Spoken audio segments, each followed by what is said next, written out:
You're listening to Talking to Teens, where we speak with leading experts from a variety of disciplines about the art and science of parenting teenagers. I'm your host, Andy Earle.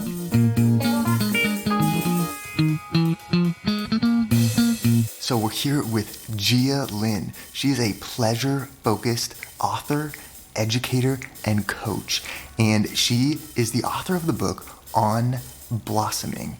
And we're really interested to talk to her today about some squishy subjects, how you can talk about sensuality, how you can talk about sexuality, and the three words that are really, really hard to say to teenagers, and what you can say instead if those words make you squirm, and all kinds of other really, really fascinating topics. So can't wait to dive into that. Gia, thank you so much for coming on the show today.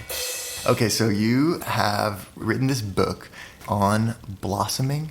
Yep, On Blossoming.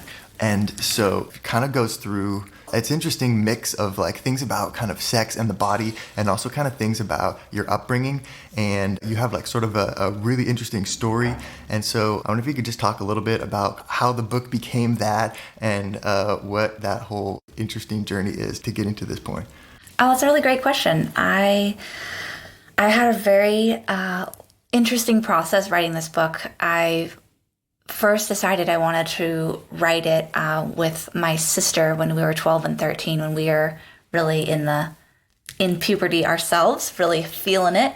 And because we were having really great open conversations with our mom and the people, like the adults in our lives, and we had we were homeschooled, so we had a weekly class. It was called the Female Body Class, and that had actually started several years before that. But it was basically a time where we could talk about anything that we wanted to talk about, but specifically about, changes we were noticing, or, she had a book that she would read from.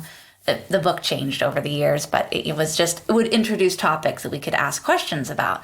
And so my sister and I were we were pretty into it. I mean, particularly me. I was really wanted to have my first period, and I wanted to have, start experimenting. And I felt very intrigued by all these things that were changing. And so we were well, we should write this book. And so, that went for a little while. And then fast forward a number of years, I really had more perspective on the interesting upbringing and how unusual it was, because I grew up in an intentional community, and they teach courses in communication and relationships. And so as an adult, I really got to appreciate how unique that was, and that it really gave me a unique perspective on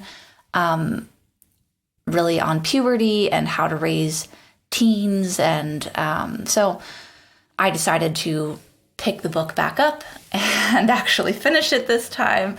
And so I used my own experience because I wanted to create a more personal connection with the reader, because I found a lot of sex ed books there's a lot of great ones out there, but they're a bit removed, or kind of more okay, you should do this, or biological emphasis. And I was this is such a personal thing. We really wanting to create a more of a connection with the reader. So that was the foundation for the book.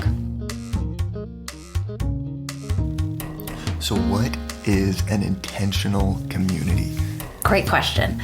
So I think people use this term in different ways, but for me, the intentional community it's a group of people that have decided to live together, and that's the basic premise.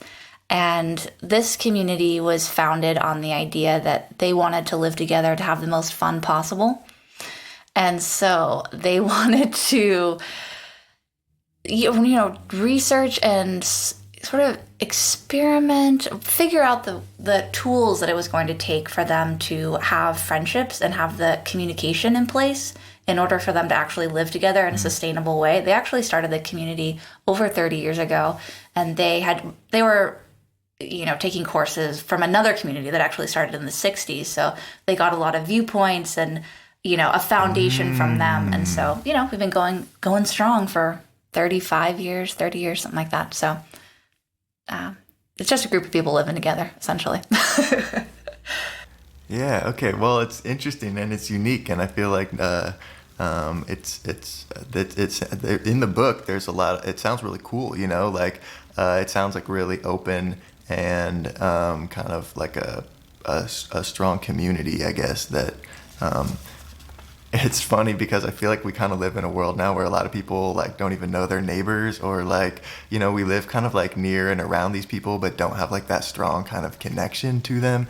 And so it just really struck me reading the book that it was kind of like the opposite of that. It was like these really, really deep connections with the people around you. Yeah, thank you.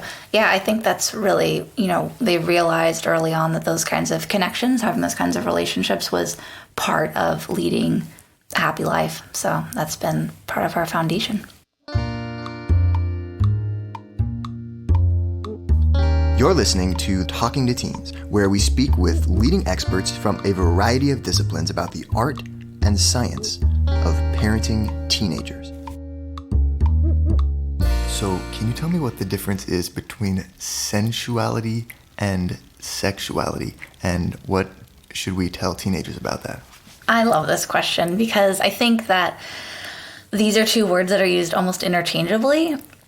Sensuality is kind of like a euphemism for sex or sexuality, and I find them to be very different and a really important difference. And I think it really makes these conversations around sex or just around, growing up a lot easier, because talking about sex is really difficult for people, typically. But so for me, I make a distinction between sensuality and sexuality, where sexuality has to do with reproduction. It's our biological urges. That's about how we're all here because of a successful sexual act, right? Somewhere, sex happened and we're here. But sensuality, for me, has to do with the senses and has to do with taking in the information that's available to you every moment of your day. And that's a very basic definition, but it, in a way, is a foundation for a way of viewing the world, where if you're taking in your, being in the present moment, living in present time, when you are paying attention to your senses. And so I use it for a foundation for the book, because throughout the book, that's actually one of the first chapters, is I define the difference between sensuality and sexuality, because it's sort of the premise that I build the book off of. Because yes, I do talk about sex in the book, but it's not the only thing. There's so many more things that we can learn about our bodies and about our surroundings that if we, train ourselves to pay attention to them, we lead much more rich and fulfilling lives. So I like that. It's pretty cool. It overlaps with mindfulness a little bit, it seems like to me. And it's interesting to think about how you could be sensual without being sexual, and vice versa, how you could be sexual without being sensual at the same time. So if you were going to have a conversation with your teenager about this issue, what do you think would be important to say? About the issue of sensuality? Yeah. Well, one more thing about how I use the two terms differently is that it ties into a results-driven mindset, like a production-oriented mindset, which is one thing I talk about in the book, versus a pleasure-oriented mindset. And so, with the sexuality model, is typically a results-driven mindset, right? Because you want to have intercourse and you make the baby, right? That's like that kind of very basic urge, and it looks different ways depending on your sexual orientation and all of these things. But it's basically, people talk a lot about this. Sure. There's it's when you're, in the bedroom and you need to produce the climax or produce the whatever the sex act that it is that you have all the focus on. So that's more of that production mindset. Whereas coming from a pleasure-oriented mindset, you're taking in everything and you're already having pleasure before you even are in the bedroom, right? You're conceptualizing it like, what do I want to do? Or gosh, my tea is so delicious and I'm just having such a good time right here in the moment. So you're already experiencing pleasure before if you are going to have a sex act or not. You're just already experiencing pleasure. So I think this is really important to talk to teens about because, boy, talk about, being results driven or feeling that kind of pressure to do certain things. There's so many, firsts that are usually happening around this time, like whether it's your first kiss or your first, date or your first prom, whatever your thing is, your first period, there's so many firsts. And I think that's a lot of the pressure that teens and kids feel is like, oh, like, am I doing this at the right age that other people are? Am I normal? Am I not normal? Is that good? Is that, and I think that comes from feeling like, that same production oriented mindset, where as opposed to, taking things in as they come, like, okay, for example, I had a lot of pressure on myself about when I was going to have my first period. And that was like something that was way beyond my control, obviously. And so, I think having those conversations about having a pleasure-oriented mindset versus, a production-oriented one is a really great foundation where you can kind of check in with, your kid or whomever it is you're taking care of. Yeah, you have an interesting graph in your book that's like the graph of pleasure during sex, and it's like the old model that kind of just like leads up to an orgasm, and then you kind of suggest like this kind of new model, I guess, to go by, and there's kind of different aspects of it, but one of them is this thing called a DO date. So can you explain the DO date and how that works? Yeah, absolutely. Oh, I'm so glad you're asking me about this. So the two different models is, the model that we're all familiar with is the Masters and Johnson's model, where there's like the, increase in excitement and plateau and then, climax and those things. So it's like, it's more of a, steady increase in sensation and a sharp peak and then a sharp decrease in sensation where it kind of drops off, and you usually start off lower in sensation than you did in the beginning. Like it kind of like it goes up and then goes way down. So that's great. That's fine. That's worked for a long time. And I think that a lot of that model largely came out of the fact that they needed to research something and be able to like graph something.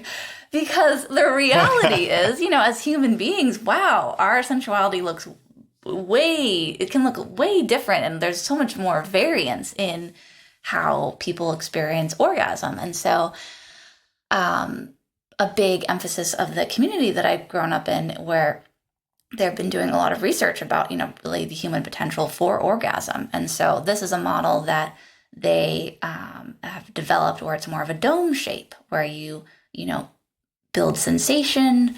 There's peaks where you kind of like have an increase in sensation, then maybe it goes down a little bit, and then you go on another peak where it goes up and goes down, and then overall it creates this larger dome where you can actually end the experience with having more sensation in your body than when you started. So it's really fun because it ties back into the not needing to have that producing kind of mindset where you need to produce that climax. It's more of you're enjoying each peak or each stroke or whatever. This can actually be used in outside of a sexual situation too. It's really a model for like approaching many things in your life. But since we're talking about it in this setting, but yeah, so you can, really, it's more in that taking in your senses and taking in all of the sensory information that's available to you, as opposed to just focusing on that one climax. That's more like going to the symphony to hear the last note, as opposed to taking in the entire symphony. So a due date, delivered orgasm, that's the DO, is it's related to that model where in the way that I talk about it in the book, it's where you use your hands to stimulate the genitals, whether that's a vulva or penis. And I talk about this form of sex because it's very precise, because we have our hands are agile. they give us so much information, and you can use your eyes to see what you're doing and what you're touching, and you can still communicate. So you can talk to your partner about, you can ask them questions. Would you like more pressure? Would you like less pressure? And then the person that you're stimulating can answer. So it's a really great way to have sex, I think, because you can really have the experience that you want to have. You can have those places touched that you really want to be touched without the okay, you're in the dark and you're fumbling around and things like that, where you may or may not get what you want. And so I think it ties in really well to the conversation that we're having about consent and about, building positive relationships and things like that, because you're creating a foundation of communication through doing or delivered orgasm. Yeah, it strikes me that it's just like a really great practice, especially when you're really like experimenting with sexuality, for teenagers especially. And so it makes me wonder how you said you kind of were already familiar with this concept because it was like a thing in your community that other people had talked about before. Like, it's not something that you made up. Yeah. Do you want to know about the history of that? Yeah, I'm interested, like how, and how we could, how it like was passed, how it's passed along, and how other parents could do the same thing, like to just like expose their teenagers to the idea of it, Yeah. Well, so I knew about it in theory. Want to hear the full interview? Sign up for a subscription today. You get unlimited access to all the interviews I've conducted. It's completely affordable, and your subscription helps support the work we do here at Talking to Teens. Thanks for listening. I'll see you next time.